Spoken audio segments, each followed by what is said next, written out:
정신을 고르다. 정신을 고르다. 모던 휴먼. 모던 휴먼.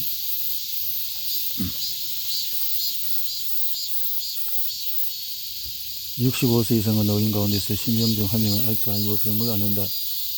85세 이상이 되면 거의 절반이 이 병에 걸린다. 전 세계에서 이 병을 앓는 사람은 1200만 명이 넘는다. 2025년에는 그 수가 거의 2배에 될 것으로 예상한다.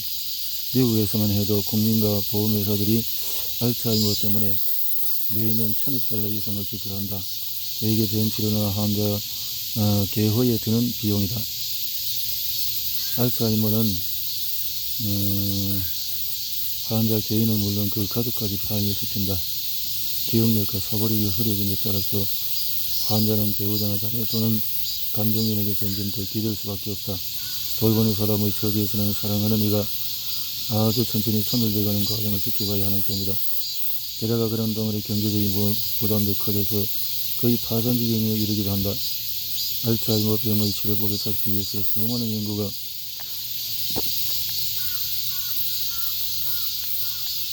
이루어지는 것은 어쩌면 당연한 일인지도 모른다. 국립 노화연구소는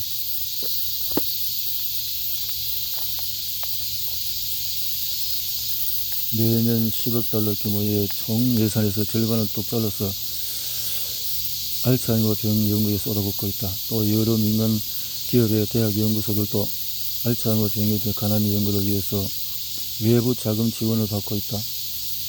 이 가운데 비교적인 장래성이 있어 보이는 것이 유전자 치료법이다. 2001년에 4월 마크 터진스키를 비롯한 샌디에이고 캘리포니아 대학교 연구팀은 60세의 여성 알츠하이머 환자의 뇌에 유전자를 조작한 뉴런을 이식했다. NGF라는 신경성장 인자의 생산과 관계되는 유전자가 추가된 뉴런이었다. NGF는 뉴런의 성장을 촉진하는 화학물질이다. 사람은 나이를 먹을수록 뇌 속의 NGF는 서서히 감소한다. 고령자의 뇌에서는 뉴런이 감소하고 하나하나 쪼그러들어서 죽어간다. 특히 나이가 들면 신경신호를 전달해주는 뉴런의 신경돌기들이 수축되는 경향이 있다. 이런 현상이 NGF의 감소와 관련이 있을 가능성이 있다. 초기 연구에서는 터진스키는 추가된 NGF 생산 유전자가 2가지 효과를 낸다는 사실을 발견했다. 하나는 이 유전자가 지혜 원성에 의해서 노화에 의한 신경돌기의 수축을 막아준다는 점이다. 다른 하나는 노화된 뇌의 뉴런의 크기와 형태 또는 활동력을 젊었을 때의 수준으로 회복시켜준다는 것이다.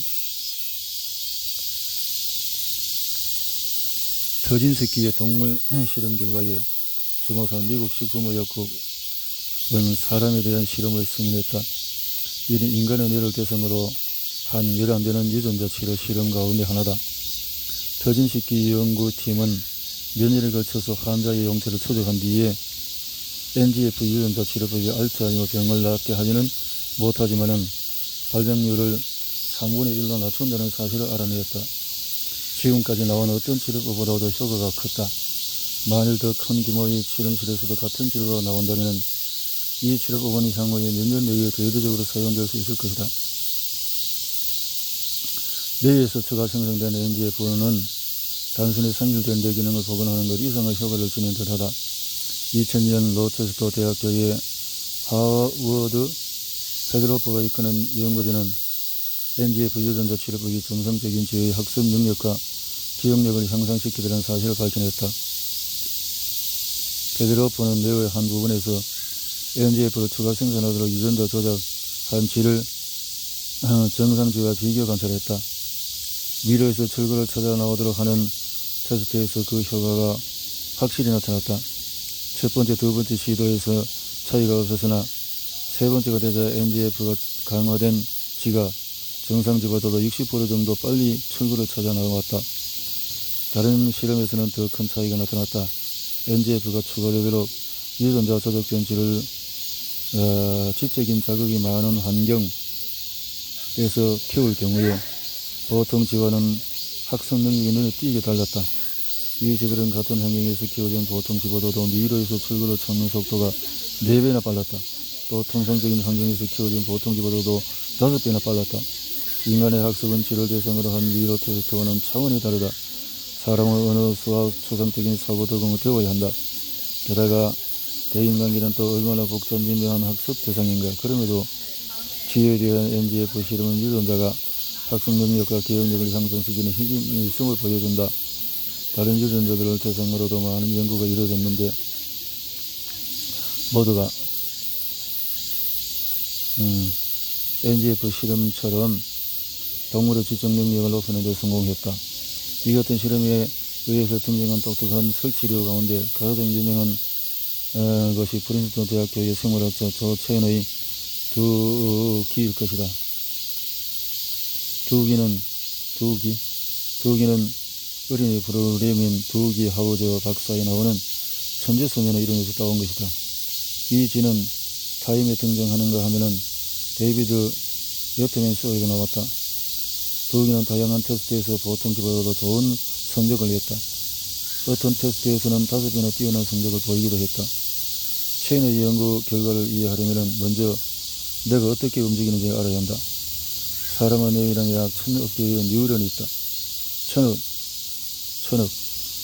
세계 인구 약 66억인데 15배나 되는 숫자다. 각각 뉴런은 평균 잡아서 1000개의 다른 뉴런들과 연결되어 있다. 이를 합치면 뇌 전체에 무려 100조에 달하는 뉴런과 뉴런의 연결부가 존재한다. 이를 시냅스라고 한다. 시냅스는 한 뉴런에서 다른 뉴런으로 신경정보 메시지가 전달되는 지점이다. 일반적으로 신경정보는 분자 구조로 된 신경전달 물질의 형태로 전달된다. 신경정보가 처음 생성되어서 전달되는 과정을 살펴보자. 우선 한 뉴런 시냅스 전 뉴런이 전달하면 메시지를 전하기 시작한다. 이는 신경전달 물질의 파도를 만들어내어 보낸다. 이 물질이 다음에 연결된 시냅스 후 뉴런의 수용체에서 꽝 부딪히면서 메시지가 다음 뉴런으로 전해진다.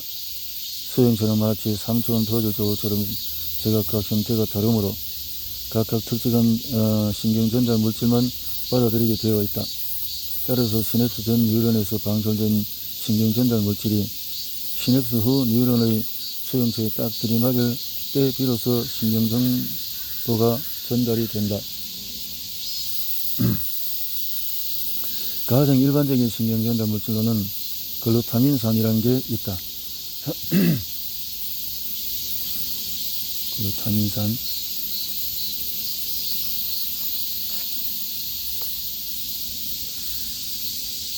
글루타민산으로 신경보호를 보내는 뉴런은 사람의 뇌 구석구석에 없는 것이 없을 정도다. 그 가운데서도 체인과 같은 과학자들이 주목하는 것은 장기 기억에 관계하는 헤마라는 부위다. 헤마의 뉴런에서는 장기 증강 현상이 나타난다. 곧 두 개의 뉴런이 동시에 신경 정보를 방출할 경우에 둘 사이의 연결부가 강화돼 신경 정보가 더욱 강력해진다는 것이다. 이런 증강 효과는 몇 절, 몇 달, 심지어 몇 년 동안이나 지속되기도 한다. 그래서 이를 장기 증강이라고 부른다. 체는 사람이 나이를 먹을수록 LTP 현상의 빈도가 자꾸 줄어든다는 사실을 알아냈다. 나이든 사람의 뇌에서 뉴런 사이의 연결부가 강화되려면 젊었을 때보다도 훨씬 많은 신경 신호가 필요하다. 체는 또 나이가 들수록 사람의 뇌에서 NR2B라는 단백질의 생산량이 감소한다는 사실도 발견했다. NR2B는 뇌의 해마에 있는 NMDA 수용체의 핵심 요소로 NMDA 수용체는 글루타민에서 전달되는 신호를 받아들이는 역할을 한다. 체는 이런 연구 결과가 서로 연관성이 있다고 생각했다. 이를 근거로 왜 젊은이들이 나이든 사람보다도 기억력이 좋은지 설명할 수 있다고 생각했다. 이런 가설이 따라서 체는 이것이 생선이 강하다더라 유전자 조작을 한 쥐의 계통을 만들어내었다. 이것이 바로 앞서 말한 두기 마우스다. 결과는 체는 스스로도 깜짝 놀랄 정도였다. 두기 마우스들은 나이가 들어도 기억력이 감퇴할 줄을 몰랐다. 오히려 나이에 관계없이 학습과 기억의 속도가 보통 집보다도 훨씬 빨랐다. 어떤 형체의 물건을 5분 동안 보여준 다음에 그에 대한 기억력을 테스트한 결과 도우기 마우스는 보통 집보다도 5배나 오래 기억했다. 온통 물에 잠긴 미러에 들여보낸 뒤에 물에 젖지 않게 올려설 수 있는 문턱을 찾아가도록 하는 테스트에서도 도우기는 보통 집보다도 2배나 빨리 길을 찾아냈다. 지를 방에 넣어놓고 전기 충격을 가한 다음에 열흘 뒤에 이를 기억하는지 측정해보니 도우기는 보통 집보다도 30% 이상 잘 기억했다. 두 연구진이 그 방의 전류를 차단해봤더니 도우기는 보통 집보다도 2배나 빨리 이를 알아차렸다. 마지막 발견은 매우 중요한 의미를 지닌다. 도우기 마우스는 보통 집보다 더 빨리 배우는 것은 물론이고 이미 배운 것들을 뜯어고치는데도 빠르다는 것이다. 하지만 더 빠른 학습과 더 좋은 기억력이 꼭 축복이라는 보장은 없다. MNDA 수용체는 코카인이나 헤로인 같은 중독성 약물에 대한 반응이나 심장마비와도 연관이 있다. MNDA를 강화하도록 약물 치료제는 유전자 조작을 할 경우에 마약 중독이나 심장마비를 일으킬 위험이 더 커질 수 있다. 최근의 연구에 따르면 체너의 도우기 마우스는 보통 집보다도 통증을 많이 느낀다. 다리에 통증을 일으키는 주사를 놓을 경우에 도우기가 보통 집보다도 더 오래 주사 자극을 핥았다고 한다. 이런 문제가 일어날 가능성이 있긴 하지만 최근의 연구 결과를 사람에게도 적용해 볼 수 있지 않을까 하는 호기심과 궁금증이 끌어올랐다.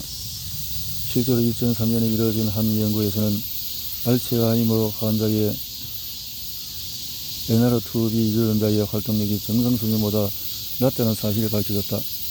이는 최근의 연구 결과가 알츠하이머 병을 치료하는 데도 직접 적용될 수 있음을 보여준다. 최근의 연구 가운데 기억 체계와 관련한 부분을 바탕으로 이미 많은 기업들이 기억력을 향상시키는 약품을 개발하는 데 나섰다. 다른 과학자들은 MNDA 수용체가 활성화된 다음 단계에서 일어나는 뉴런 내부의 변화에 주목했다.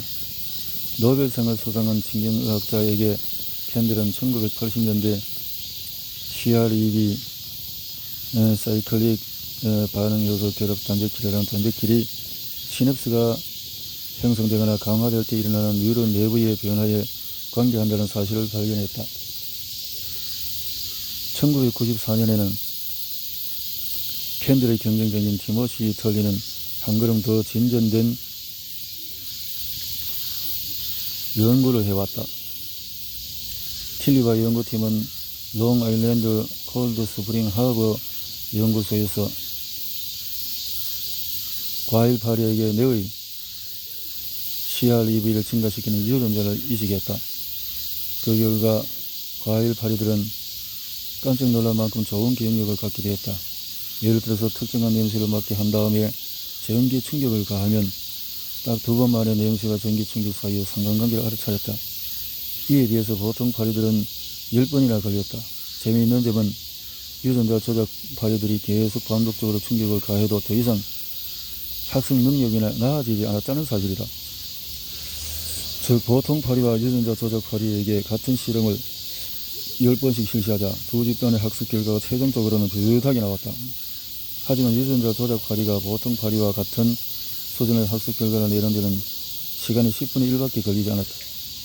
쥐나 바다 민달팽이류를 대상으로 한 실험에서도 과일 파리와 비슷한 반응이 나왔다. CREB 분비량이 많아지도록 유전자가 조작된 동물들은 무엇이든지 학습하는 속도가 빨랐다. 건강에도 아무런 문제가 없었다. 학습 능력이 월등히 뛰어나다는 점 말고는 같은 종과 다른 우리와 똑같은 활동상을 보였다. 1998년 캔들의 연구는 한 단계 더 도약을 이뤄내었다. 네오 CREB를 강화하는 약물이 치의 장기 기억을 향상시키는 점을 보여준 것이다. 캔들은 쥐에게 롤리프렘이라는 항울성 물질의 양을 높여주는데 간접적으로 작용한다는 것을 주입하면 쥐의 기억력이 강화된다는 결론을 얻었다. 24시간 후에 얼마나 기억해내느냐를 측정하는 테스트에서 롤리프렘 주사를 맞은 쥐가 식염수 주사를 맞은 집보다도 50% 정도 향상된 기억력을 보여주었다. 털리도 이와 비슷한 실험 결과를 얻어냈다. 그의 실험에서 롤리프레임 주사를 맞은 쥐가 다른 쥐가 5번에 배울 것을 2번 만에 배웠다. 일련의 실험 결과에 힘을 얻은 털리와 캔들은 경쟁이라도 하듯이 제약회사를 세웠다. 롤리프레임은 이미 알려져 있듯이 사람에게 쓰기에 썩 좋은 약이라고 할 수 없다. 이런저런 부작용 가운데서 메스컴과 구토 정도 있다. 캔들의 회사인 메모리 파마세티컬스와 털리가 세운 헬리코 테라퓨틱은 각각 롤리프레임과 비슷한 효능을 지니면서도 주사가는 경구로 복용할 수 있는 신약을 개발하려 하고 있다. 정제로 경구 복용하면 역겨운 부작용이 나오지 않기 때문이다. 두 회사가 각각 개발한 이런 신약은 이제 막 사람을 상대로 한 시험 단계에 와 있다. 전체적으로 미국에서만 적어도 10몇 개의 제약회사들이 현재 기억력 증진 약품을 개발하고 있다. 이들은 엄청나게 큰 블루 오션을 바라보고 전력 질주하고 있다. 미국에서 약 450만 명의 알츠하이머 환자가 있다. 여기에 대해 400만 명 정도의 미국인이 경도 인지 장애증, 다시 말해서 노화와 치매의 과도기 단계인 이런 것을 겪고 있다. 미국 식품의약국 FDA는 MCI를 치료 대상으로 질병으로 분류한다. 이것에 시달리는 사람들의 정신이 자꾸 나빠져서 매년 10에서 15%가 본격적으로 알츠하이머 병으로 진단받는다고 한다. 더욱이 최근에는 FDA가 노화와 관련된 기억장애증도 치료대상 질병으로 인정을 했다. 50세 이상인 사람 가운데서 기억력 테스트에서 같은 연령 집단의 하위 16%에 속한다면 이 증세로 분류된다. 미국에서만 이에 해당하는 사람이 1200만 명이나 된다. 시장이 더 커질 수도 있다. 털리는 미국에서 50세 이상의 인구가 현재 8천만 명에 달하는 데다가 2030년이 되면은 2배로 늘 것이라고 추산했다. 기억력 증진 약품에 대해서는 비판적 입장을 취하는 UC 어바인 대학교의 제임스 메커프 포브스 잡지에서 이렇게 말했다. 제약회사들은 멀쩡한 사람들을 시장으로 노리고 달려들고 있습니다. 이를테면 고객들의 이름을 외우려 애쓰는 44살짜리 영업사원이라면 딱 여기에 해당하지요. 제약회사들은 이런 문제에 대해서 공개적으로는 입도 뻥끗하지 않는답니다. 메모리 파마세티컬스의 사장이자 최고 기술 담당자인 엑셀 인터백도 같은 의견이다. 만일 치료법이 안전하기만 하다면 시장은 이루 말할 수 없을 만큼 커질 겁니다. 최종적으로는 개개인이 기억 증진 약품에 대해서 찬반의 판단을 내릴 것이다. 상황은 이미 그런 가치 판단을 하도록 변화하고 있다. 최근에는 처음으로 몇몇 신약을 사람에 대해 시험하는 중이다. 그 시험의 성공을 거두면 더 많은 후속 연구들이 이어질 것이다. 그 고령의 환자들이 그런 약을 먼저 사용할 것이며 만족할 만한 결과가 나오면 폭넓은 연령층에서 따라서 사용하려 할 것이다. 그 효용이 비용이나 부작용을 상쇄하고도 남는다면 털리가 말한 것처럼 약품은 일상화될 수도 있다. 기억력 강화되는 라이프 스타일이 될 겁니다. 제2외국어를 배우거나 악기를 다루거나 시험 공부를 하는 사람이라면 누구나 복용할 수 있겠지요. 물론 현재 진행되는 신약 시험들이 실패할 수도 있다. 가장 큰 장애물은 역시 거북스러운 부작용이다. 시험 중인 신약이 롤리프레임처럼 환자 몸에 큰 부담을 준다면 인기를 끌 수 없을 것이다. 그러나 이 약품들이 시장에 먹히는지 여부와 관계없이 최근에 10여 년간의 연구는 분자구조 수준에서 이루어지는 학습과 기억의 메커니즘에 대해서 많은 것을 밝혀냈다. 조만간 누군가 심각한 부작용 없이 인간의 기억력을 향상시키는 약품을 개발해낼 것이다. 털리가 포브스에게 만약이 아니라 시간의 문제라고 했듯이 말이다. 시간의 문제. 이미 우리 곁에 다가온 스마트 약품, 머리가 좋아지는 스마트 약품이나 스마트 유전자는 현실적으로 아직까지 무리인지도 모른다. 그러나 이들은 이미 우리 문화 속에 부지불식간에 깊이 파고들고 있다. 수명이나 되는 사람들의 기억력이나 주의력을 좋게 하려고 이런저런 약을 복용하고 있다. 카페인이나 니코틴은 너무나 일상화되어서 아무도 인지 능력 강화하려고 생각하지 않는다. 하지만 카페인이나 니코틴이야말로 기억력이나 주의력을 강화해주는 물질이다. 예컨대 운전 중에 졸음을 쫓기 위해서 커피나 카페인 음료를 흔히 마시지 않는가? 이로 말미암아 지적 능력을 강화시켜주는 것이다. 통상적으로 견딜 수 있는 수준을 넘어서 무리하게 주의력을 유지하려는 것이기 때문이다. 카페인과 니코틴은 반응력과 주의력을 약간 높여준다. 그것은 또 장기 기억력을 향상시켜주고 문제 해결 능력 테스트의 점수를 높이는 데 도움을 준다. 담배 피우는 사람들 니코틴이 집중력을 높여준다고 말한다. 스탠퍼드 대학교 연구팀의 실험 결과에 따르면 충분히 휴식을 취한 조정사들 가운데 니코틴을 흡입한 조정사들이 그러지 않은 조정사들에 비해서 비행 시뮬레이션 테스트에서 더 좋은 성적을 냈다. 폐기 착륙시나 비상 사태처럼 복잡한 조정과 높은 주의력이 요구되는 작업에서 니코틴을 흡입한 조정사들이 좋은 성과를 보여주었다. 니코틴 사용량은 최근 들어서 크게 줄고 있다. 이와는 반대로 더욱 강력한 효능의 인지 능력 강화자들의 사회에서 받아들여지고 있으며 그 사용량도 점점 늘고 있다. 1999년에 미국에서는 의사들이 각성기를 1,500만 건 이상 처방해 주었다. 각성 효과가 있어서 집중력 결핍 치료제로 사용되는 에디를 이와 비슷한 효능의 메틸 페니데이트를 주성분을 하는 리탈린 그리고 이들의 복잡한 약품들이 이에 해당한다. 이런 약은 거의 대부분 주의력 결핍 과잉 행동 장애 치료제로 처방이 된다. ADHD의 진단과 투약의 필요 이상으로 이루어진다는 보고서도 있다. 그러나 ADHD 진단받는 아이나 성인이 그런 각성제로 나름대로 효용을 보는 것도 분명한 사실이다. 일반적으로 리탈린과 같은 약품은 주의력과 기억력을 높여서 시험 성적이나 점수를 높여준다. 정중의 ADHD 증후군 아이들에게 이 약을 투여하면 큰 효과를 볼 수 있다. 이를테면 비행을 저질러 법적으로 문제가 되거나 학교를 도중에 그만두거나 약물 남용에 빠지거나 할 위험이 크게 낮아진다. 여기서 어느 정도 가소증가되는 점이 있다. 바로 ADHD 증상을 보이든 안 보이든 관계없이 에드렐이나 리탈린 같은 약물을 복용하면 누구나 주의력과 기억력이 증진된다는 점이다. 미국 국립보건원의 연구원 주디스 레포포트는 ADHD 치료약이 정상인들에게도 ADHD 환자들에게처럼 똑같은 정신적인 효과를 안겨준다는 사실이 발견이 되었다. 심리학자 켄 리빙스턴 교수는 개간지에서 이렇게 말했다.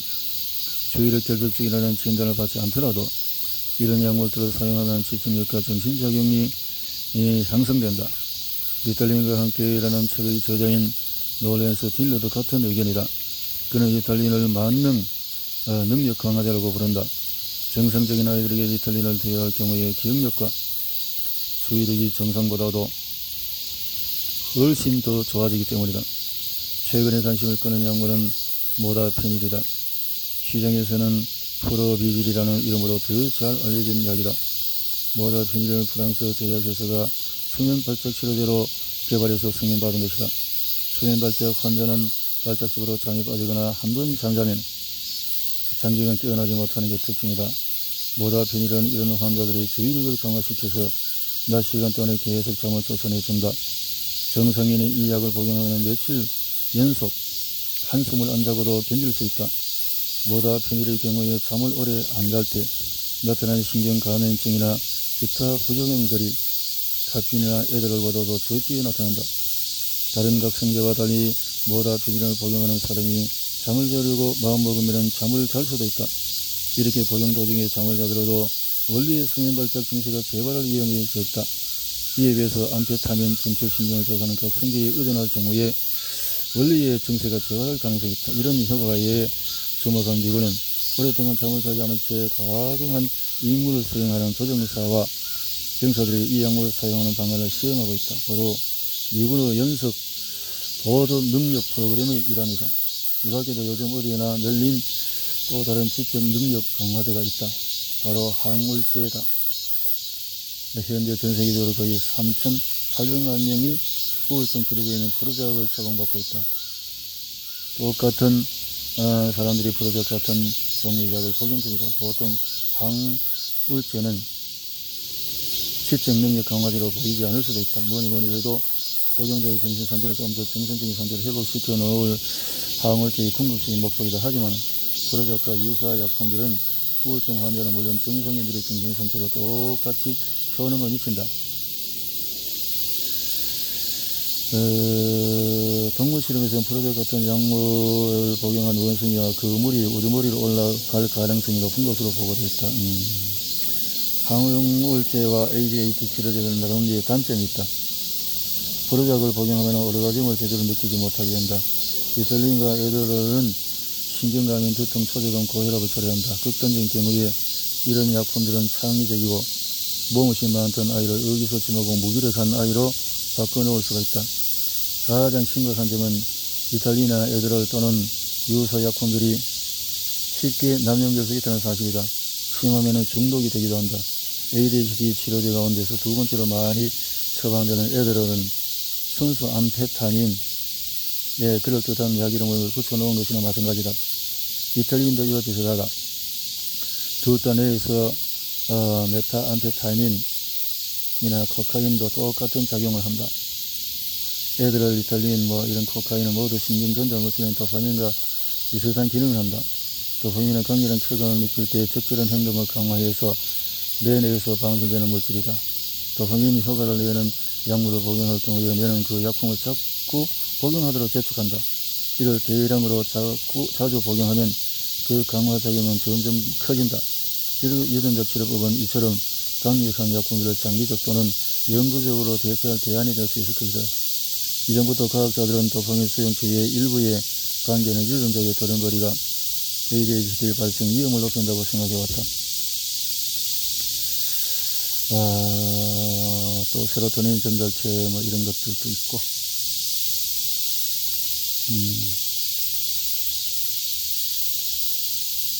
이렇게 결국 의사들은 유전자 치료법을 이렇게 치료하는 데 사용할지도 모르겠다.